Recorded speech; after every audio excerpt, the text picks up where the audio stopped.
जय माँ मरी आप सभी को। मरी माँ सदा सहाय। आज मैं आपके लिए एक ऐसी वीर की साधना लेकर के आया हूँ जो कि बहुत ही आदिवासी तंत्र में लुप्त हो चुकी है। लोग जानते ही नहीं हैं, ना इस विद्या के बारे में जानते हैं, ना इस वीर के बारे में जानते हैं। इसलिए मैं पहले साधना का नाम बता दूँ, बैगा वीर साधना। उसके पहले मैं आपको ये बताना चाहूँगा कि बैगा विद्या होती क्या है। आदिवासी तंत्र ग्रामीण तंत्र की एक ऐसी शाखा है जिसमें लोग उल्टा भोग दे करके, उल्टी पूजा करके, मलीन हो करके, नग्न हो करके पूजा करते हैं और वीर को सिद्ध करते हैं या किसी भी शक्ति को सिद्ध करते हैं जिसके द्वारा वो अपना शिष्ट और अनिष्ट कार्य करवाते हैं। बैगा वीर एक ऐसा साधक सिद्ध करके वीर को अपनी चरम सीमा पर लेकर जाता है। मेनली बैगा विद्या वही सिद्ध करते हैं जो कि बहुत ज़्यादा बिरला व्यक्ति होते हैं। जैसे आपने देखा होगा, बहुत जिसको अजीब सा शरीर दिख रहा है, बहुत मलिन दिख रहा है, वो बैठा हुआ है किसी पेड़ के नीचे और वो साधना को सिद्ध कर रहा है, जाप करने में लगा हुआ है। आसन, कपड़ा, ज़्यादा वो दिया बाती फूल अगरबत्ती इस सब चीज़ों में ध्यान नहीं देता, परंतु फिर भी वो अगर नीचे की राख उठा करके दे दे या घास उठा करके दे दे या मिट्टी उठा करके दे दे या कंकड़ पत्थर उठा करके दे दे तो काम होना चालू होता है। ये विद्या जो होती है बहुत ही प्रचलित है लेकिन लुप्त हो चुकी है। ये विद्या कहाँ कहाँ आती है ये भी ध्यान से सुनिएगा। जबलपुर से मंडला कितनी दूर है, पास में ही है। छतरपुर से जो बोलना चाहिए ग्रामीण इलाका है, रायपुर का जैसे शिमगा वगैरह, वहाँ पर ये साधना, ये बहुत देवी देवता इसके प्रचलित हैं। इसमें दूखी दाई, बड़ी माई, बड़ा देव, बैगा वीर, गोड़नी, जोगनी, नट भेड़ी, नट भूलनी, ये सारी विद्याएं आती हैं। और भी इसमें आती हैं जैसे भानुमति का पिटारा है ना, खुरदेव, बड़ा देव, वीर, ये सारे लोग इसमें आते हैं। परंतु जैसे मैं बोलता हूँ ना कि मेरे जो बोलना चाहिए कमेंट सेक्शन में आकर के दूसरे यूट्यूबर बोलते रहते हैं कि हाँ भाई हमारे पास विद्या है, मतलब मेरे को समझ नहीं आता कि मतलब हो सकता लोग पहली बार यूट्यूब सर्च कर रहे हैं या चला रहे हैं या फिर क्या कर रहे हैं भगवान जाने। अब आते हैं साधना को किया कैसे जाता है। ये साधना आम के पेड़ के नीचे होती है।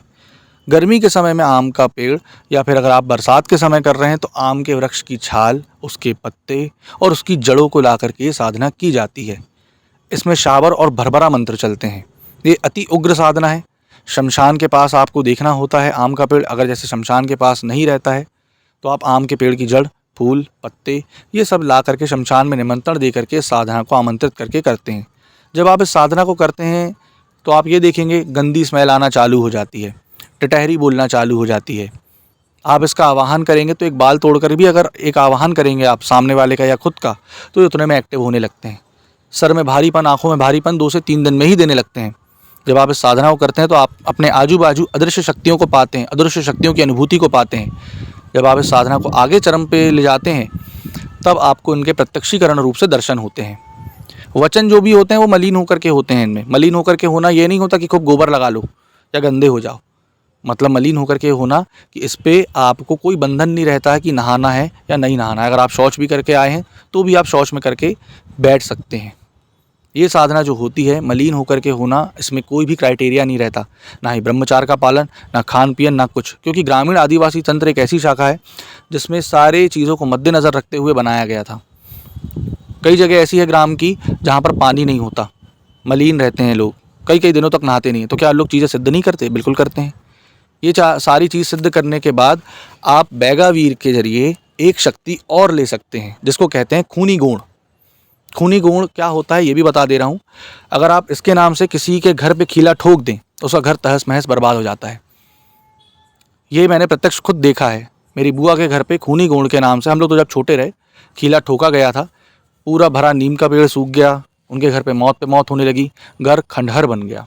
कितने तांत्रिकों को बुलाया, कितने सारे लोगों को बुलाया, ग्रामीण लोगों को, ओझा को, लेकिन कोई उस चीज़ को ठीक नहीं कर पाया। पहले फूफा जी की डेथ, फिर बुआ जी की, फिर उनकी बच्ची की, फिर उनकी नवरात्रि में बहू की डेथ हो गई। जवारे रखे और मिट्टी आ गई, मर गई, दंड भांजते हुए मर गई। तो ये गंदी चीज़ें होती हैं। हाँ, हालांकि जो साधक अच्छे होते हैं इनका अच्छी चीज़ में भी काम लेते हैं। भाई किसी को मशान लगाए, खबीज लगाए, प्रेत लगाए तो आप उसको इससे लड़वा सकते हो ना, विजय प्राप्त कर सकते हो ना। गंदी चीज़ में ही इसका साधन क्यों लेना? तब ये जा कर के सारी चीज़ें आपको एक तरीके से ऊर्जा और शक्ति प्रदान करती है। यह आपको मलिन रहने पे विवश कर देता है। मलिन रहने पे विवश करना मतलब ये आपकी नहाने की इच्छा नहीं होगी, दारू पीने का मन करेगा, गुटखा खाने का मन करेगा, सिगरेट पीने का मन करेगा। आप जो करते हैं तो करते आएँ, है ना। लेकिन जो नहीं पीते हैं तो ना पिएं तो ज़्यादा अच्छा है। जब आप इसको भोग लगाओगे और थोड़ा सा रक्त चंदन में घी डाल करके अपना ब्लड चढ़ाओगे, ये प्रत्यक्ष हो जाता है, काम करना चालू कर देता है। अभी भी जैसे अगर आप लोग सुन पा रहे हो तो टटहरी पीछे बोल रही है। अब हो सकता है आवाज़ आ रही हो कि नहीं आ रही, I don't know. Same condition जब आप इसको सिद्ध करने बैठते हो रात के समय 11 बजे, प्रतिदिन 31 दिनों तक एक माला, सिर्फ और सिर्फ एक माला रहती है शाबर मंत्र की, काले हकीक की, तब ये चलना चालू हो जाता है। ज़्यादा कुछ उसमें सामान लगता नहीं है ना। ज़्यादा कुछ आसन बंधन का इसमें कोई भी विधान नहीं रहता, कपड़े का भी ज़्यादा विधान नहीं रहता, क्योंकि आपको लुंगी या धोती पहन करके बैठना होता है। ये विद्या बड़ी ही लुप्त हो चुकी है, इस कारण से मैंने सोचा कि ये वीडियो डाला जाए और लोगों को बताया जाए कि एक्चुअली ये विद्या क्या होती है।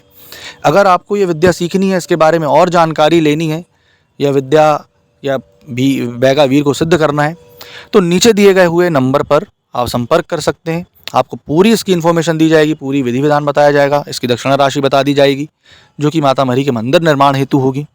आशा करता हूँ आपको जानकारी पसंद आई होगी। जय माँ मरी।